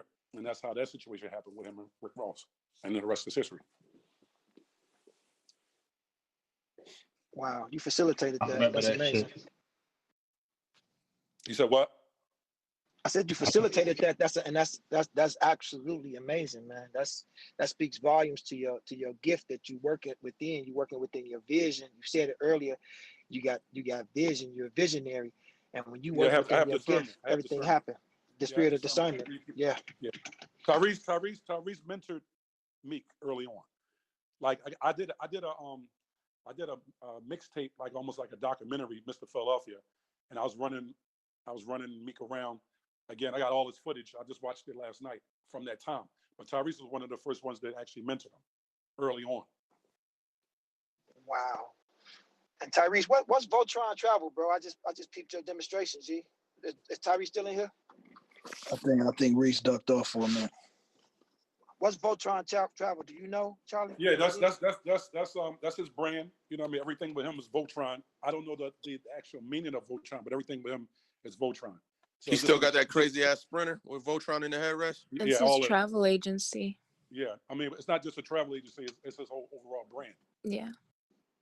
So Voltron Travel is okay. I'm gonna have to patronize the brother.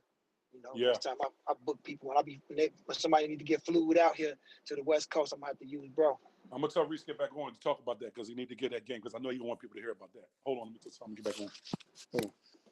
You got to drive to the kitchen too. I got to fly over to the kitchen. I got to take the helicopter over there. Y'all niggas is wild, man. Hey man, you work hard, play harder. That's my motto. Hey Malik. Yes, sir. Since you know pretty much everything Chi-Town, you know that humble brother No ID don't talk much. I need his story, man. Man, he already asked me, bro, on everything I love. Solid already asked me. He said, man, when people ask you about me, don't tell them nothing. Yo, that nigga is crazy. He really texted me that shit, Joe. He said, you on Clubhouse now, Joe? Because I was in like tech rooms and shit. Before I got in any music rooms, I was just like following the tech rooms and shit. He said, don't say nothing about him. What up, y'all? He told me that. That nigga Dion, man. That nigga Dion. No idea. Hey, listen, let me tell you something. I looked through my pictures the other day. I got some pictures of you, boy, back probably like on a set of the. Listen to me. I got some joints. No, how about the Michael? No, listen. How about the Michael Jackson coming to the set? Was it with him? Mute your phone, Charlie. I put that in my book. Oh, damn, my fault. Reese, they want to know about Voltron Travel. I'm on. Tyrese, this is Malik yourself. I was just asking about Voltron Travel. I seen that dope ass logo and shit. I'm like, okay, that shit look luxury, like the shit I like. That's my life. So I'm like, okay, what's to that? So I was just trying to figure it out.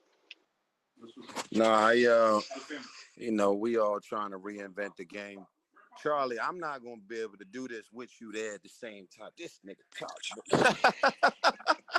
Niggas on the phone with Nick Cannon. I just called Nick Cannon on FaceTime. He took my phone. I took his phone. What the fuck is going on, man?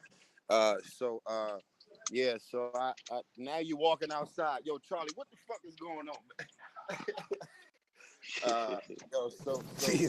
Yeah.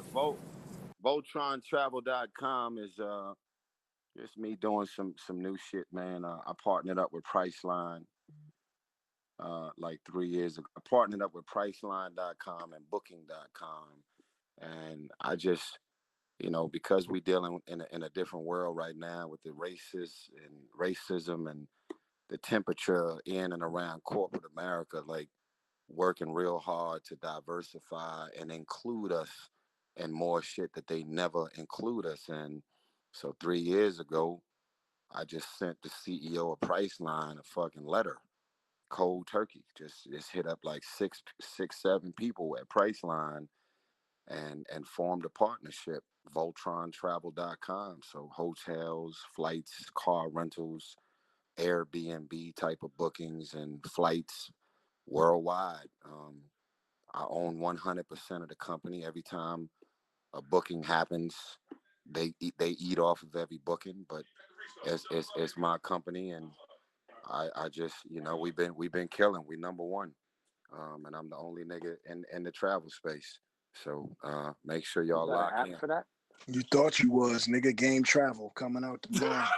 You know what I'm saying? This nigga right here. Hey, Nick, we over here. We in the game welcome room. I'm on FaceTime with Nick. But yeah, man, VoltronTravel.com. If y'all got holiday plans, the whole shebang, man. Tell that nigga Nick to get in here. He got a whole bunch of game, man. Yeah, Nick, game is at saying get on the Clubhouse joint, and let's. I know this shit is addictive. Nah, but look, yo, it ain't about that. It's about people hearing his. You know, he been in this shit for long as we have, nigga. Just get sharing the information. He wants you to come in and tell some stories, Nick. Man, stop playing, man. Hey Nick, this Malik Youssef, man. Please come in, blood. Get on in the room, G. Come on, man. Stop playing so much. Malik Youssef said, "Come on in here, man." Hey, Reese. Yeah. Hey, if my niggas is on there, I'll get on there and figure it out. Yo, what up, gang?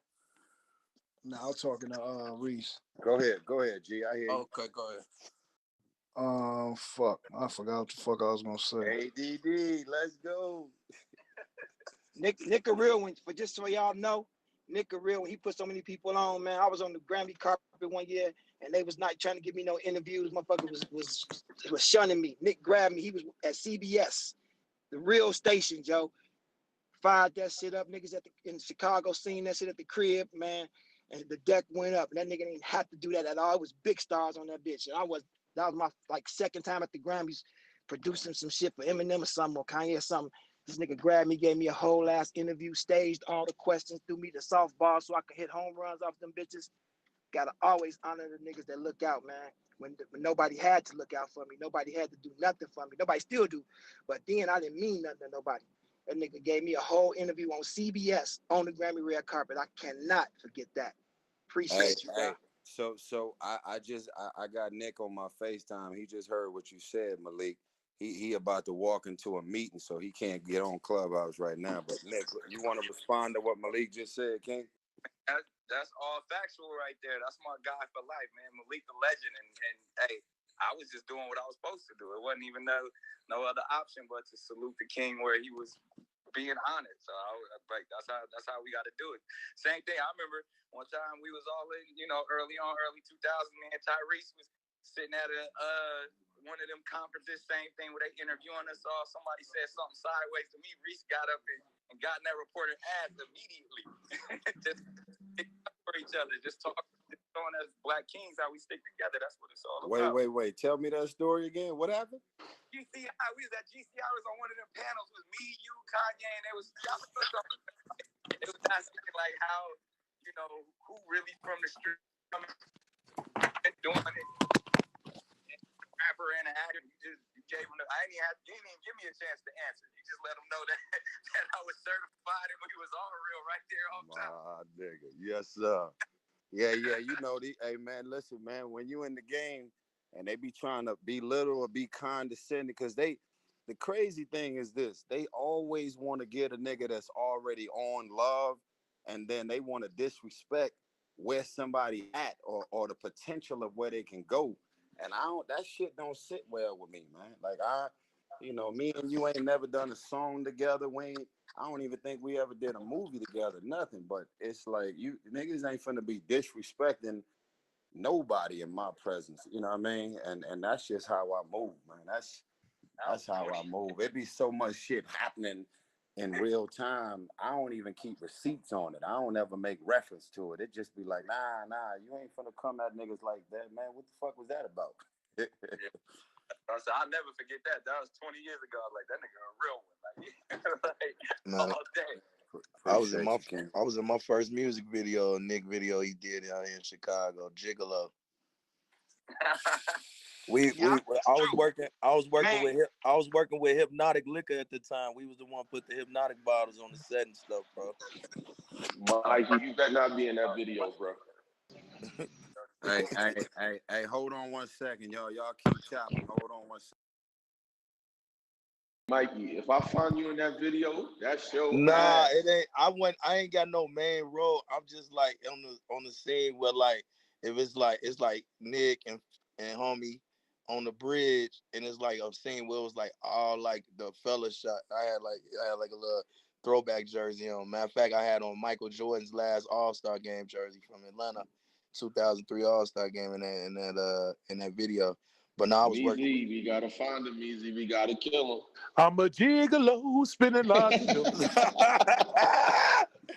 Hey, bro, I got paid from Hypnotic Liquor from there. Shout out my man Nick Storm, man. For real. You know I'm about to go look right the fuck now. Shout out Nick Storm. Shout out Nick Storm, Nick on Clubhouse. Man.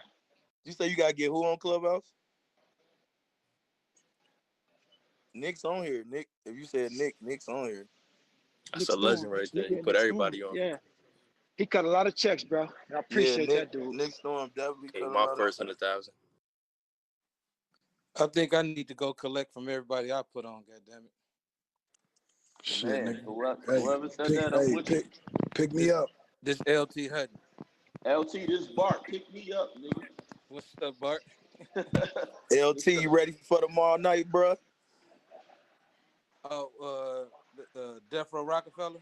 Yeah, you know I'm holding it down. You know what? They doing the battle right now, too. Somebody just pinged me about Death Row and Bad Boy. Nah, that ain't got nothing on what's gonna go down tomorrow. This is me against Savage. Hey, niggas be stealing our ideas too. We gotta start keeping that private. Yeah, we do, man. Bart. It's a lot of idea thieves on Clubhouse, bro. The thing is, we the ones that's gonna make it shake though, so it don't matter. They shit, they shit. Game them had us up to fucking 6 o'clock in the morning yesterday. Hey man, don't put that on me, man. Hey, I just found this nigga, the dancing ass nigga Mike. That nigga Mike trying to do an off-brand Dame Dash. Hold on. Wait, let me pause this motherfucker. Oh, you found me? You had the white throwback, right? Yeah, the 23 Jordan jersey with the hat. Hey, Charlie. Is Charlie Mack still on here? Hey, Mac on FaceTime with Nick Cannon.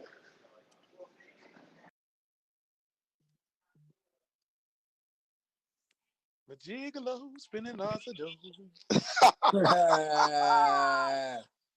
Another show. Wow. In a row. Shout out to Eazy for another cool welcome party. Yeah, hell yeah. Can't do it without my nigga Eazy be turned up, man. Eazy got it popping all the time. I be liking this Clubhouse stuff, man. That's where the queens at. That's where the kings at, man. You bring the kings and queens together, and we can do some teams, man. Mizo, is Gianna the one that be doing the drops? Nah. It was the girl who did the drops was her name was like Taji. You talking about the R&B Wednesday drop? Yeah. Oh yeah, let me play one right now. Hold on. So you know we do an R&B Wednesday tonight at 10 Eastern Time, 7 West Coast. Yes, sir. You know, my boy goddamn Savage got the DJ drops. Shout out to the Queen for this. Oops, wrong song. I was about to play some unreleased shit. Oh shit. Oh no. Whoa. Damn, son. Oh yeah, here it go. DJ Savage on the mix. Oh wow. Oh shit. 21 Savage Radio. Yeah, you Clubhouse. Motherfucking Clubhouse. Wow. Clubhouse Radio, man. That's damn, crazy. son. Where'd you find that? Damn, son. Hold on. I'm about to find your picture in this Gigolo video. Hold on. That's what Oh, here you go. Here you go, Meezy. Here you go. Here you go. I'm about to PTR this shit. That nigga, you was dancing your ass off, Mikey. Oh, get the fuck you was trying to make sure they edit you out this bitch the way you was moving. Get the fuck out here. Yo, Mikey always been on deck, bro. Mikey ain't never not been part of the culture in Chicago. Not ever, Joe. He, man, he is for real one of them. He is. It's not a game with Joe. Appreciate it, God. The truth. Hey, you know what's crazy? It's a Mikey in every city, bro.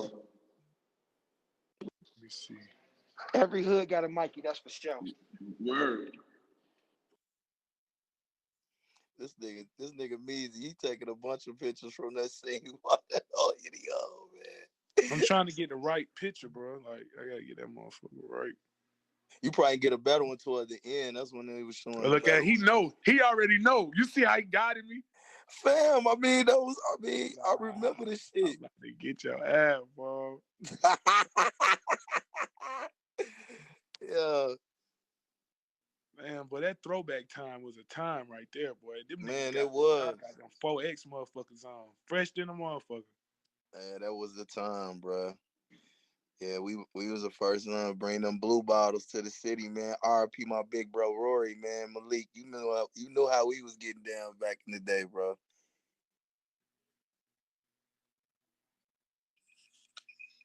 You know, this shit about to piss me off. I can't get no good screenshot.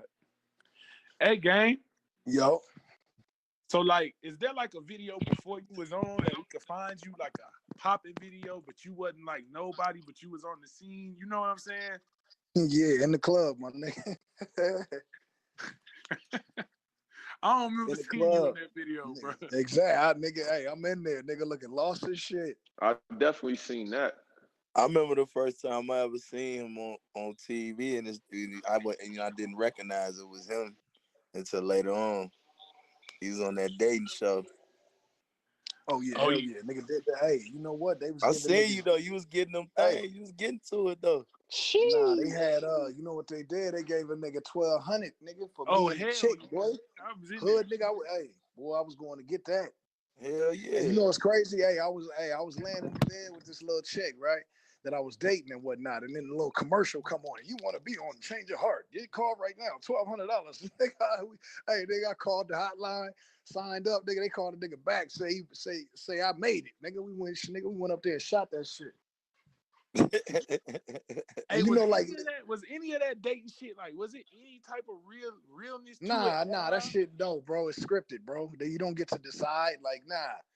Like I ain't know who I was with. Like them was like, you know, other people that just, you know, wanted to be on the show, bro. Meezy, let Just Blaze up, Meezy. Yeah, they send you on a little date. You come back with a story, and then they tell you, based on, you know, what your experiences is, who gonna win what or who gonna lose. You know what I'm saying? You don't get to pick.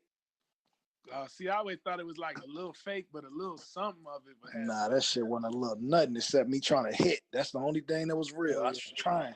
This nigga Meezy funny as fuck. Hey, Mikey PTR, that's you in the Gigolo video too. Yeah, I see it. You was dancing your ass off.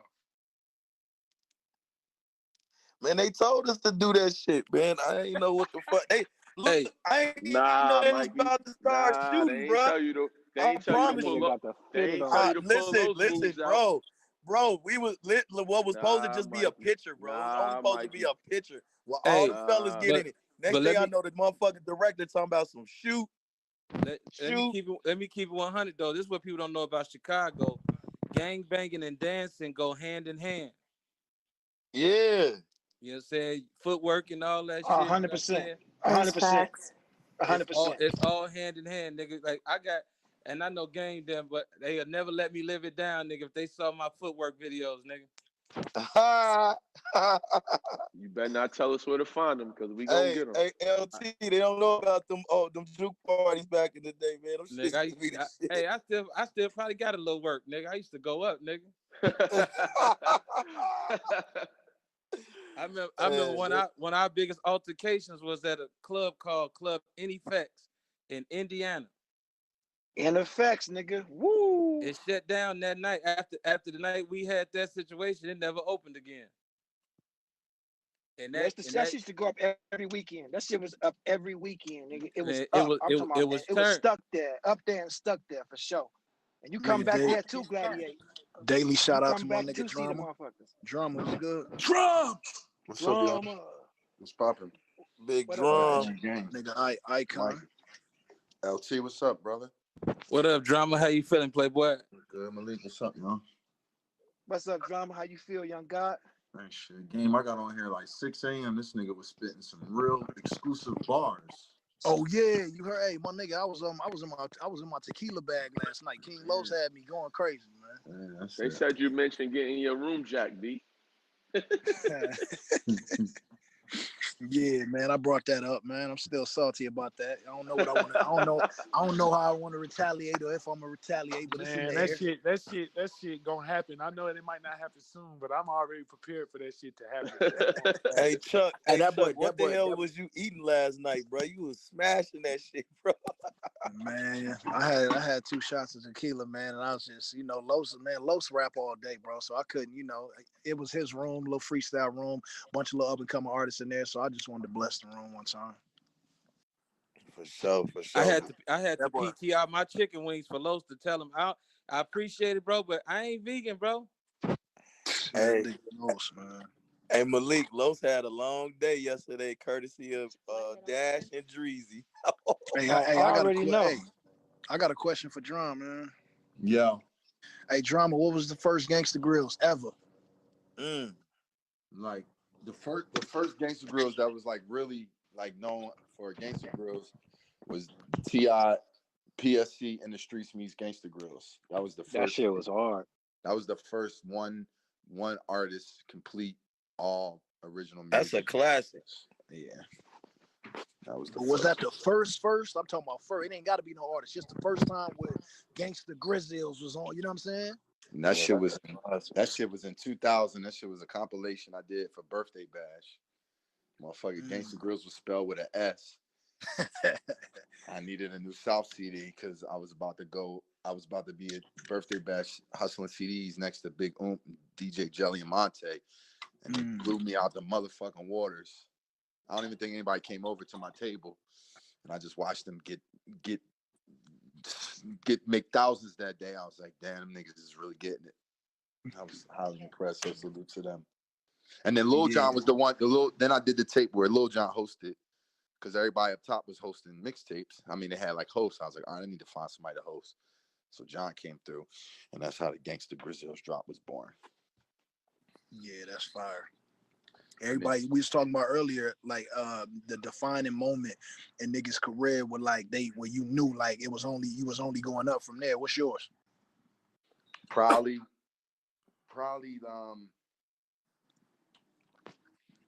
I feel like it might have been it probably was Trap or Die. Like I remember just after we did Trap or Die, and I was already kind of coming into that moment, but I said this the other day too, like when I was on the road with T.I. back in them days, and we was going city to city on tour, and every city I went to and I would hear every car play Trap or Die, I was like, damn, I'm really here. Like this is the shit I grew up listening to Clue coming out of everybody's motherfucking speakers, and now everybody playing my shit. This shit is crazy.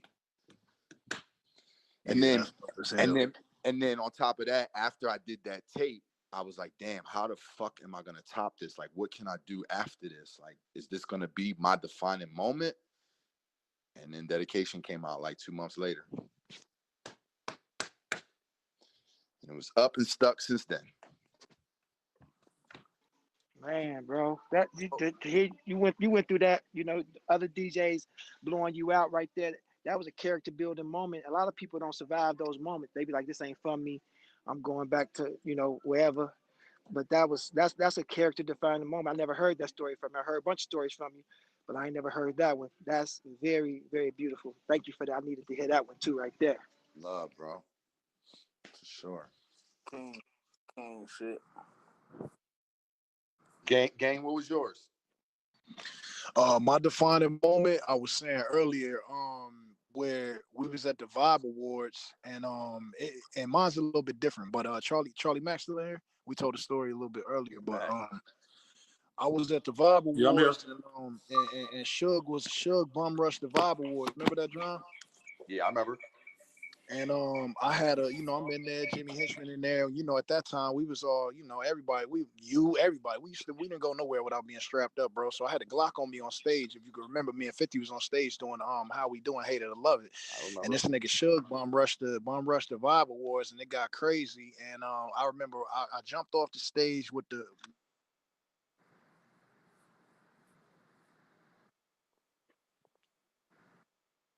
Where you go? Probably got a call. Charlie Mack. I'm here. Legend. A whole What's up, play, and he stopped me, and he was just like, "Yo, gang, don't this ain't it. Like once you go out, bro, it's nigga, your career changed forever. Like, and so from there, after that, everything made sense. Shit started falling into place, and that's one thing in one situation where if that nigga would have stood up and grabbed me, who knows, bro, nigga could have been shining after that day. Yeah, it was an interesting night. It was a very interesting night. Yeah, that shit was crazy, bro.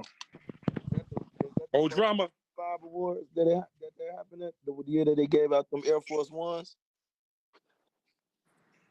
We was in an Air Force hangar or some shit like that. Cause I remember the first Vibe Awards was in Cali. Like, I was at that one. Yeah, this one they Air Force always in Ones. Cali. Yeah, all of them was in LA. I feel like. You remember them Air Force Ones they gave out game? Yeah, hell yeah. Mm-hmm. Hey Chuck, have you ever done like a show like where they, how niggas will do shows where you're just performing the whole album? Have you ever done a show where you just performed the whole documentary?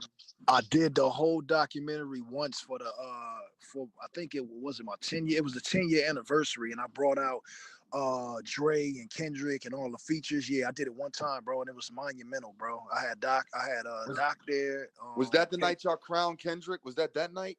Nah, that was a different night. The night we crowned Kendrick, bro, I was in a bed, bro, and Top hit me and was like, "Yo, Snoop and Dre coming down to pass the torch to K-Dot." And I remember telling Top, I was like, "Nigga, pass it, nigga. I'm not done, nigga." But I threw on some clothes, bro. I threw on some clothes, and I went down there, man, to the Nokia, and we did that for Dot, man. And he deserved that, man. He really did. Yeah, that was legendary. I remember seeing that. Hey, gang. I was listening to your story at the Vibe. I thought you was about the Soldier Boy niggas. So then like 40 niggas came in. Oh yeah, nah, it wasn't. Nah, we ain't doing that. Hey, every story I tell, it's gonna be a nigga close that can vouch. No cap. Man, I got a story. I got a story for y'all. Before I was really known as DJ Drama, when I first got out of college, my dad, he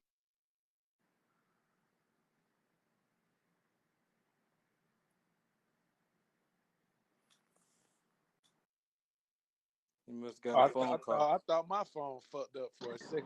Right, mine too. Nah, that's Clubhouse, nigga. We too much knowledge, too much game. Charlie Mack. True story.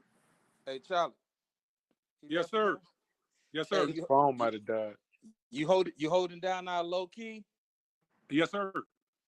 I didn't even know if they were still open during COVID. You know what I'm saying? I ain't been back. I said, Charlie, he got to hold down.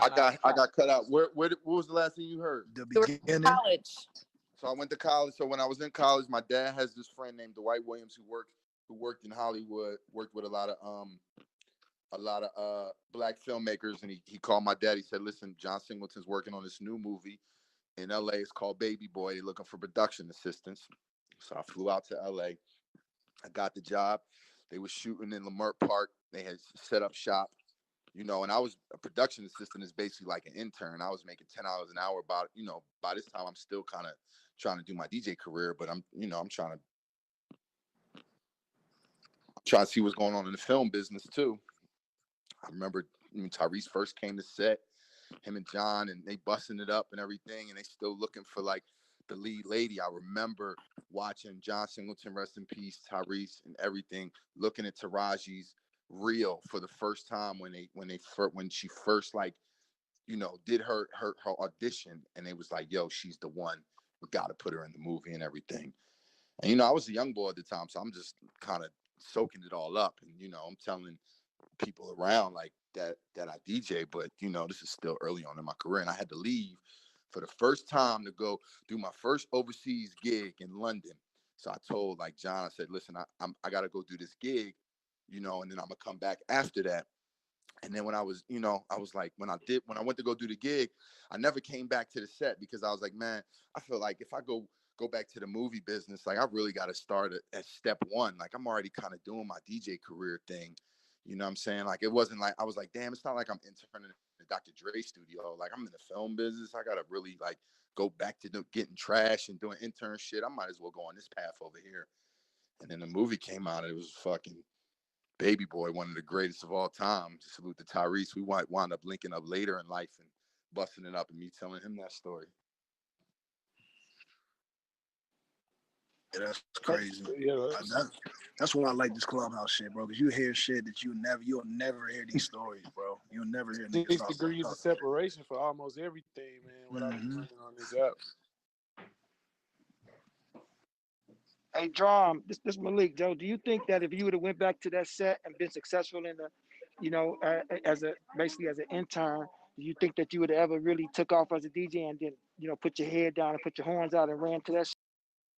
Yeah, to be honest, I feel like I was destined for this. Like, you know, it's just like I was gonna figure it out one way or another. It was just how I figured it out. You know what I'm saying? But at that point in my life as a youngin', like I was like, you know, I was already on this path, so let me stay on it. But you know, who knows where my life would have taken me. I was in LA for that time. At the moment I didn't have plans on moving out there. Something, and what was going on in Atlanta was very important and influential for where my career was. But, you know, I just believe myself, and I'm sure a lot of other, you know, people on here right now can attest, like I was gonna get here. It was destiny. Some way I was gonna figure this shit out. Yeah. Can you? Is it common knowledge about the or is it cool to talk about the SWAT team shit, the RIAA? Do people know about that shit yet? Yeah, people know. I mean, you know, some people know, some people don't. But what about it? Just saying about copyright. We was earlier talking about copyrights and how, you know, reversion clauses and contracts. And Charlie Mack was talking about how to own your demonstration, how to own your shit. And we were speaking about that. And I just remember that when you was doing at the height, they got jealous and sent the SWAT team Yeah. to the crib, to the hood. Yeah, they came for my head. They gave me the Rico. They really fucking gave me the Rico. Shit was crazy because, Wow. and then, you know, that was the time when the music business was just going through some things, and, you know, mixtapes were, according to them, like taking money out of the industry's pocket. And, you know, it's a lot of different theories on why what happened to me happened, but I was the fucking mixtape king at the time. Like, that shit shook up the whole game because everybody was like, damn, if they can lock Drama up, nobody's safe. You know what I'm saying? And it was like, you know, even when they did it, like they came to my studio, thankfully on a Tuesday morning, they didn't find one handgun, one spliff, no nothing. It was just mixtapes. And they got me on a little law that was called the True Name Law that said when you do put an album out, you have to have the address on the back. And that was like the legality that they got me on. But That's crazy. that changed the game at the time, you know. But it was crazy because, you know, it was like I didn't really feel like people in the music business necessarily came out and spoke in my behalf, like, yo, Drum's one of us. Like, why is the RIAA fucking with him? And not that I was looking for anybody to do that, but, you know, it just shows you at the time, like, if you get knocked down, like, you ain't got no choice but to get back up. You know, I done made that money that they took from me.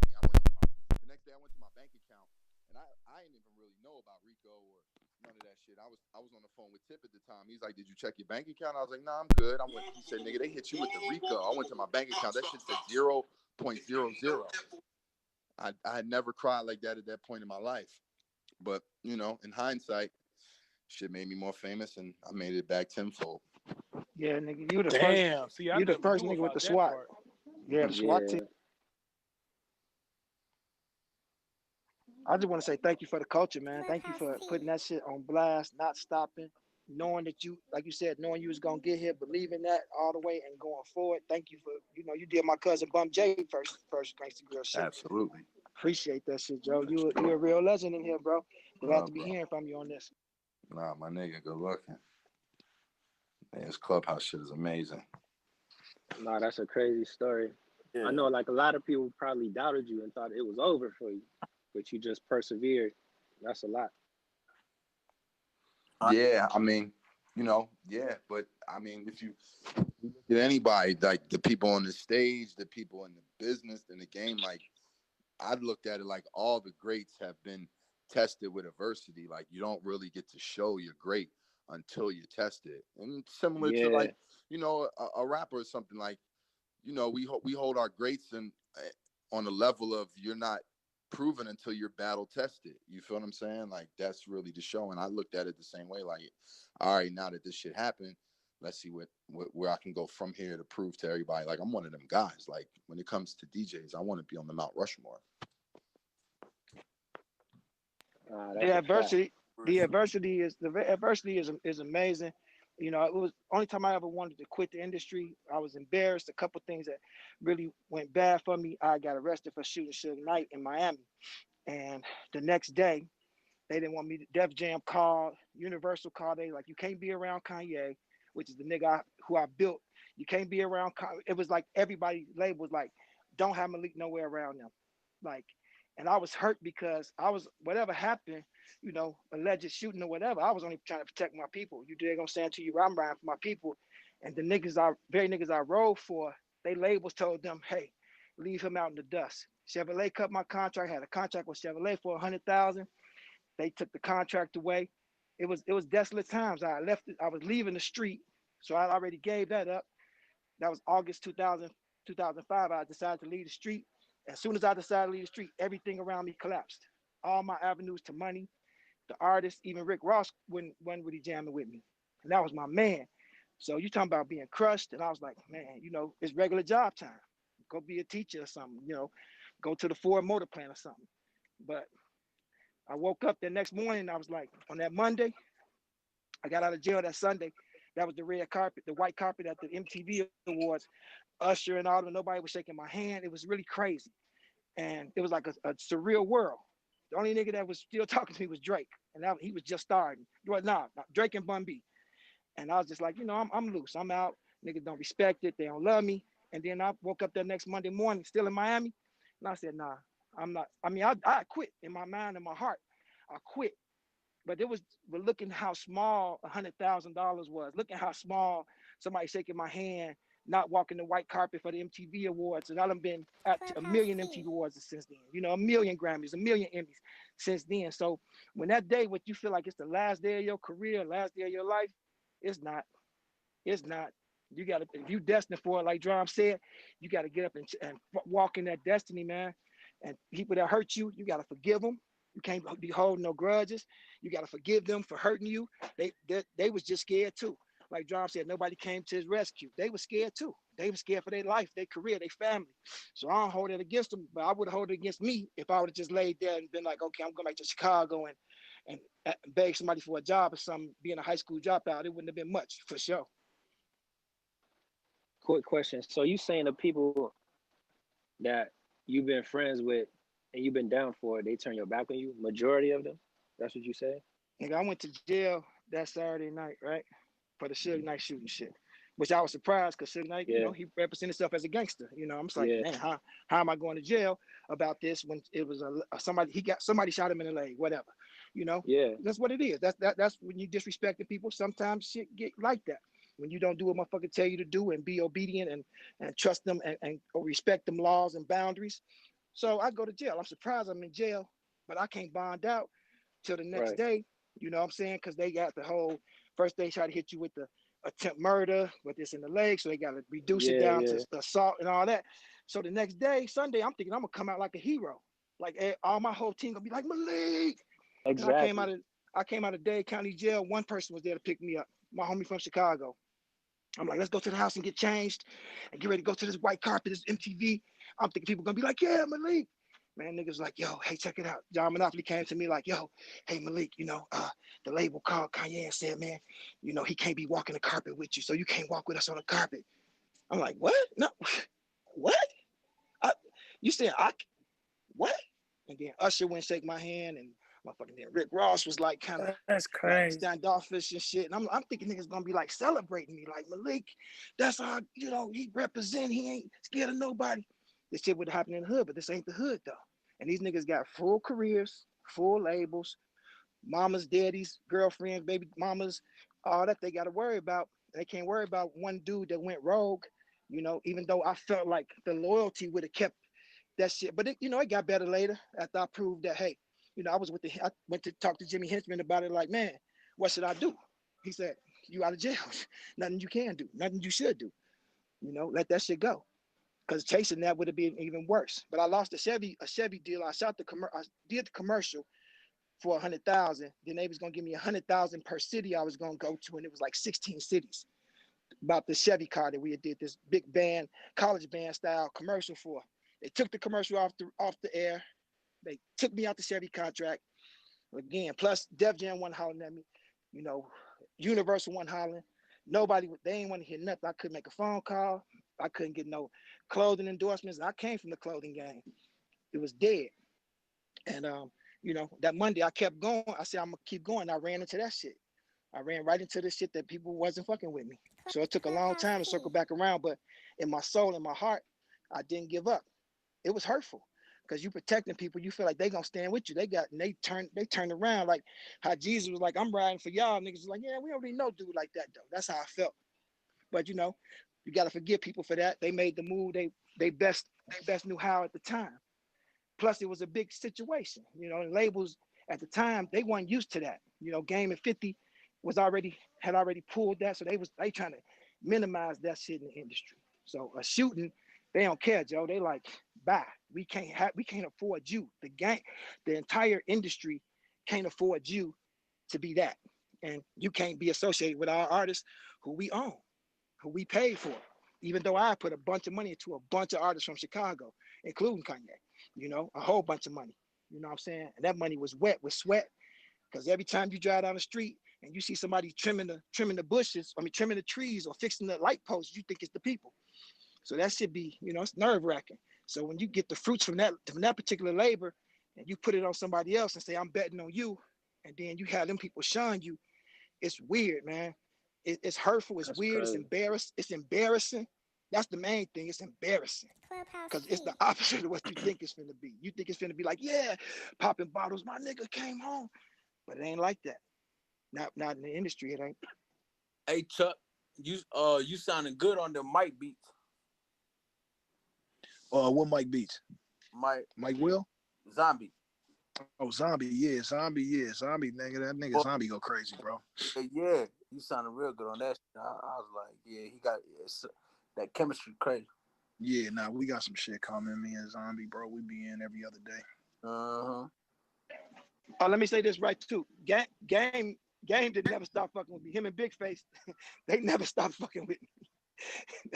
They never stopped fucking with me, and I appreciate that a whole lot, man. I'm sorry, I'm remiss if I don't say that, man. I'm sorely remiss if I don't say that. Solid, bro. You've been solid. They never switched up on me.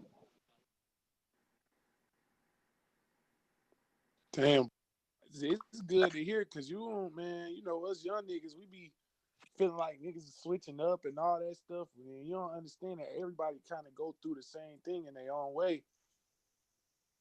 Yeah, man. Hey, I'm gonna take a little time out, man. Shout out to Queens in here, man. Reed, Jazz, Jonna, Trish. That boy for to start the private rooms up. Josh, hey, Gigi, my nigga Gigi Chet. here. I ain't even peep. Jennifer in here. Shit, man. Check in. Shout out the sisters. Shout out the sisters for sure. Shout Thank out all the you. queens in the chat. Hello. Thank you. Cash Hi. Milo in the building. Hey, G, you was on one last night, huh?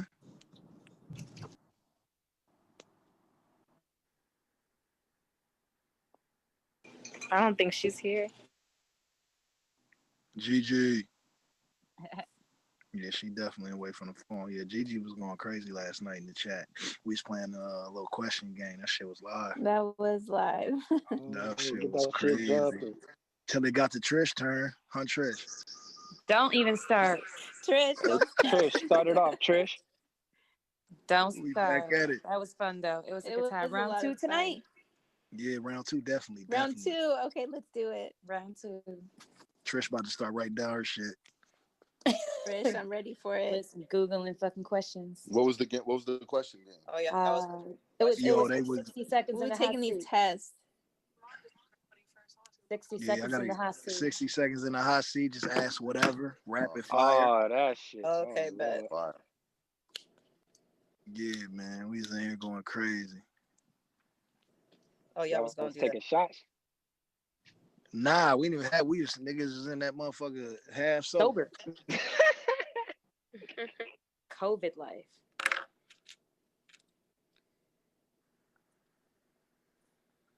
Hey, Miz, you got the same line? I'm about to, it's all good. DM me. I gotta see. Hey, Malik. Yes, sir. I'm right here, Joe. I gotta say it though, cause I was waiting for you to say it. Playboy, you know I kept it 100 with you all the way, every day, all day.